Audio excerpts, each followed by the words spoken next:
Let's cross that bridge when we come to it. Let's cross that bridge when we come to it. هو عبارة عن مقولة نحكيها بالإنجليش. الترجمة الحرفية خلينا نعبر هداك الجسر لما منوصل لعنده. Let's cross that bridge when we come to it. بس شو معناته المجازي؟ Let's cross that bridge when we come to it is an expression that means you will not worry about a possible future problem, but will deal with it if it happens.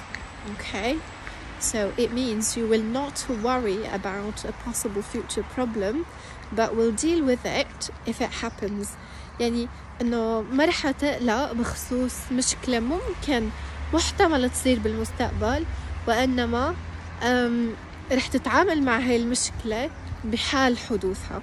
يعني في كتير عالم بتقول يا الله طيب بلكي لما قبلت بالمنحة ما لقيت شغل هنيك وما بعرف شو، بيفكروا كتير لقدام. فدايما بنقول لهم okay, let's cross that bridge when we come to it. Let's cross that bridge when we come to it. بتمنى تكتبوا لي بالتعليقات let's cross that bridge when we come to it. Thank you very much for watching and bye for now.